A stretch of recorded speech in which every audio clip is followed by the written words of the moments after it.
Une fable, à la manière de La Fontaine, mais une fable qui donne dans l'abstrait et le profond, comme toujours, Valérie. Ich möchte dir ein Gedicht lesen. Ja. Komm, mein Hund, komm. Ich möchte dir ein Gedicht lesen. Le philosophe et la jeune parque de Paul Valéry. Coupeau l'adore. C'est un poème dans lequel Paul Valéry répond d'une façon taquine à ceux qui disent « Mais votre jeune parc, on n'y comprend rien ». Et je crois qu'il l'a écrit pour servir de préface à un livre d'explication du philosophe Alain sur la jeune parc. Mais je crois que, bon, j'ose pas le dire, il paraît qu'il n'aimait pas tant Alain. Pourtant, Alain, c'est un joli prénom. Émile Auguste Chartier est à Civil. Ah mais, le Coupeau a l'air un peu distrait. Ah, il adore Valérie, il adore la poésie classique pourtant. Allez, komm ein bisschen näher, Coupeau. Komm, mein Hund, ich möchte dir ein Gedicht lesen. Nee? Alors, hör zu. Le philosophe et la jeune parc. C'est en Französisch. Je reprends tout. C'est en français. C'est un poème de Paul Valéry, Le philosophe et la jeune parc. Et en fait, ce poème, il l'a écrit pour servir de préface à une étude de la jeune parc réalisée par le philosophe Alain. Alain qui voulait expliquer le long poème de Valéry, les 4-5 ans de travail sur ces 512 alexandrins. Et Valéry est un petit peu moqueur. Il se moque de ceux qui se plaignent de ne pas comprendre la poésie. Et puis, il dit des choses quand même tout à fait justes. Pas seulement à ceux qui se plaignent de ne pas comprendre, il se moque aussi de ceux qui prétendent de la comprendre. Et ça l'énervait dans les réunions, dans les repas, où il y avait Alain qui ne tarissait pas d'éloges devant lui et qui l'appelait « mon cher Lucrèce ». Ça énervait Valéry d'être appelé Lucrèce. Non qu'il n'admirât le philosophe tout à fait raisonnable, mais enfin. Le philosophe et la jeune parc. La jeune parc un jour trouva son philosophe. Oui, c'est une fable. Ah, dit-elle, de quelle étoffe je serai donc mon être fait. À plus d'un, je produis l'effet d'une personne toute obscure. Chaque mortel qui n'a point cure de songer ni d'approfondir, au seul nom que je porte a tôt fait de bondir. Quand ce n'est la pitié, j'excite la colère, et parmi les meilleurs esprits, s'il est quelqu'un qui me tolère, le reste tient qu'il s'est mépris. Ces gens disent qu'il faut qu'une muse ne cause, non plus de peine qu'une rose, qui la respire à pleinement plaisir. Mais les amours sont les plus précieuses, qu'un long labeur de l'âme et du désir mène à leur fin délicieuse. Au cœur profond ne suffit point d'un regard qu'un baiser rejoint, pour qu'on vole au plus vif d'une brève aventure. Non, l'objet vraiment cher s'orne de vos tourments. Vos yeux en pleurs lui voient des diamants. La mer nuit en fait la plus tendre peinture. C'est pourquoi je me garde, et mes secrets charmants.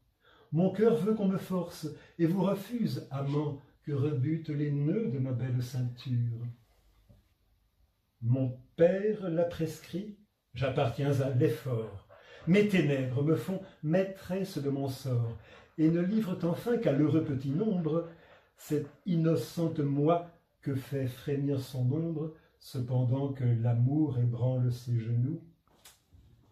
Certes, d'un grand désir, je fus l'œuvre anxieuse, mais je ne suis en moi pas plus mystérieuse que le plus simple d'entre vous. Mortel, vous êtes chair, souvenance, présage. Vous fûtes, vous serez, vous portez tel visage, vous êtes tout, vous n'êtes rien. Support du monde et roseau que l'air brise, vous vivez, quelle surprise! Un mystère est tout votre bien, et cet arcane en vous s'étonnerait du mien. Que seriez-vous si vous n'étiez mystère? Un peu de songe sur la terre, un peu d'amour, de faim, de soif qui font des pas dont aucun ne fuit le trépas. Et vous partageriez le pur destin des bêtes si les dieux n'eussent mis, comme un puissant ressort, au plus intime de vos têtes, le grand don de ne rien comprendre à votre sort. Voilà.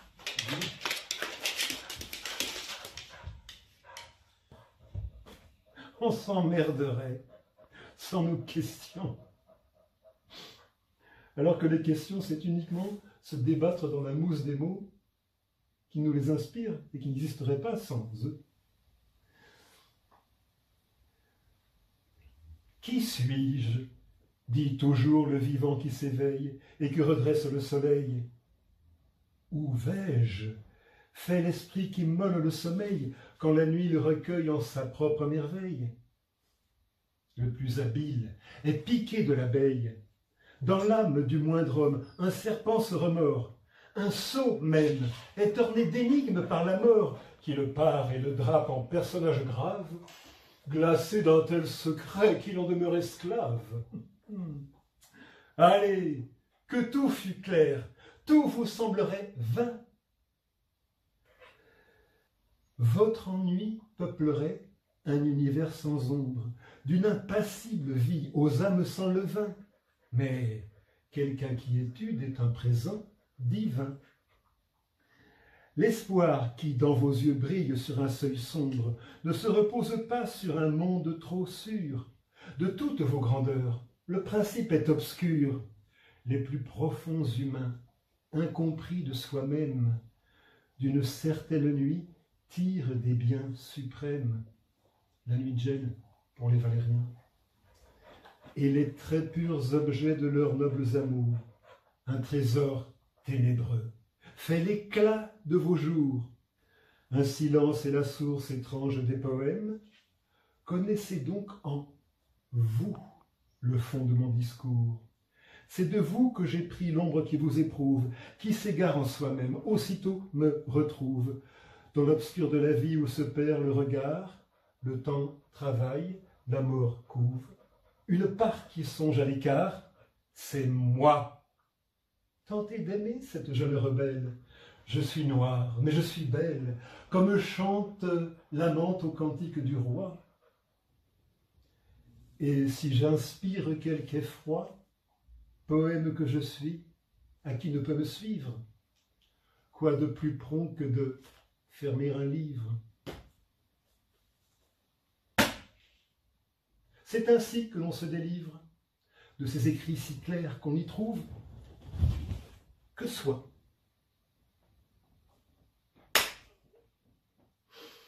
C'est extraordinaire. Vraiment, je pense que même si on ne connaît pas la vie de Valérie,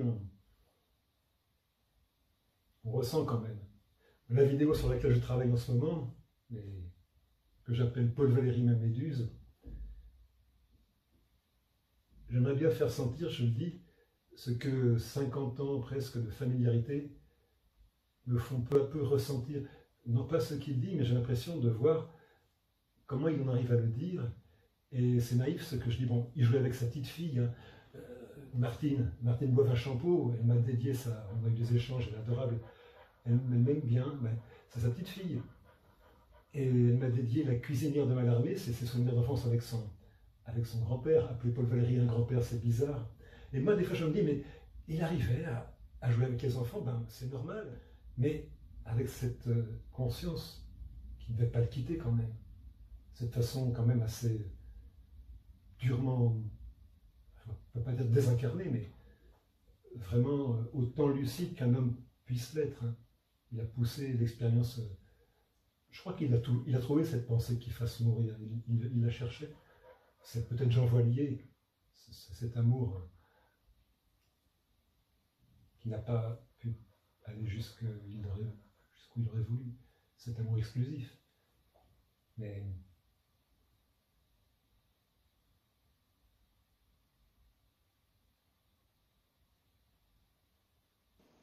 Il fallait qu'en dépit du monde et des années, fût-ce dans l'ombre en fleurs, jointe nos destinées. Il lui adresse des beaux poèmes. That's all, folks. Petite confidence. Au moment où nous terminons cette vidéo, celle évoquée tout à l'heure, intitulée Paul Valéry Méduse, est déjà en ligne. Mais nous en préparons une nouvelle.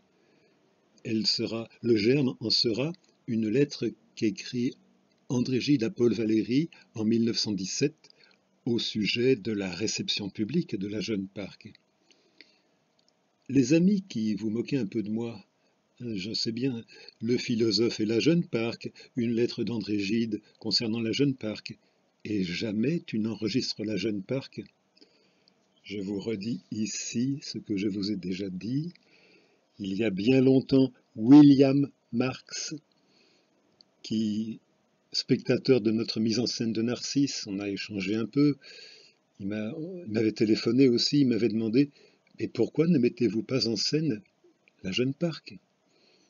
Eh bien, je lui ai répondu « Mon admiration pour Valéry ne peut pas être mise en doute, mais la Jeune Parc, eh bien, le retour de Valéry à la poésie, c'est un travail assez fantastique, mais on est encore loin de la fluidité du Narcisse, la légèreté. Enfin, la Jeune Parc sent un peu l'huile, à mon goût. Voilà.